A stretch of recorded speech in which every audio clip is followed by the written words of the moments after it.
നമ്മൾ കുഴിമന്തിയൊക്കെ കഴിച്ചിട്ട് നേരെ പോയത് കനകക്കുന്നിലേക്കാണ്. അവിടെ ചെന്ന് കുറച്ച് നേരം റെസ്റ്റ് എടുക്കാമല്ലോ എന്ന് പറഞ്ഞിട്ട് പോയതാണ്. നല്ല ഉറക്കം വന്നുകൊണ്ടിരിക്കുവായിരുന്നേ. അപ്പോഴാണ് അവിടെ ഒരു ഗോലി സോഡ വിൽക്കുന്ന കടയുണ്ട്. ഗോലി സോഡയിലെല്ലാം വിൽക്കുന്നുണ്ട്. 7 അപ്പ് വേണമെന്ന് പറഞ്ഞാണ് ആദ്യക്കൂട്ട് കിടന്ന് പിടിക്കുന്നത്. പക്ഷേ നമ്മൾ ഗോലി സോഡ വാങ്ങിച്ചു കൊടുത്തു. അപ്പോൾ ഗോലി വേണം അതിൻ്റെ അകത്തുള്ളതെന്ന് പറഞ്ഞിട്ട് ബഹളം വെക്കുന്നുണ്ടായിരുന്നേ. അങ്ങനെ ഞാനും കുടിച്ചു. നല്ല ടേസ്റ്റ് ഉണ്ടായിരുന്നു കേട്ടോ. അങ്ങനെ നേരെ കനകക്കുന്നിലേക്ക് കയറി. അവിടെ ഫിലിം ഫെസ്റ്റിവൽ നടക്കുന്നുണ്ടായിരുന്നു. അവൻ നമ്മളെ അവിടെ ഇരുത്തിയില്ല. നമ്മൾ റെസ്റ്റ് എടുക്കാൻ വേണ്ടിയിട്ട് പോയിട്ട് നമ്മളെ പിടിച്ചിട്ട് ഓപ്പോസിറ്റുള്ള പാർക്കിലേക്ക് കയറി കേട്ടോ. അവിടെ കയറി അവിടെ അഴിഞ്ഞാട്ടമായിരുന്നു അവൻ്റെ. അവൻ കളിച്ച് തകർക്കുന്നുണ്ടായിരുന്നു.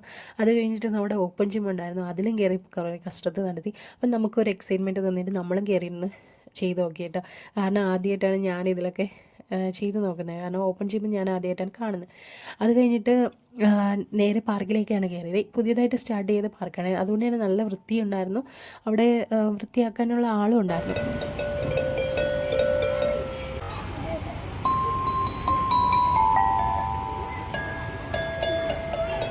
കഴിഞ്ഞപ്പോൾ അച്ഛനും മോനുമായി കസരത്ത്. അപ്പോൾ ഞാൻ പറഞ്ഞു പോവാം, നമുക്ക് വീട്ടിൽ പോകാമെന്ന് പറഞ്ഞപ്പോൾ ഊഞ്ഞാലിൽ കിടന്നു കാടുന്നുണ്ട് കേട്ടോ. പിന്നെ പാവം തോന്നി ഞാനും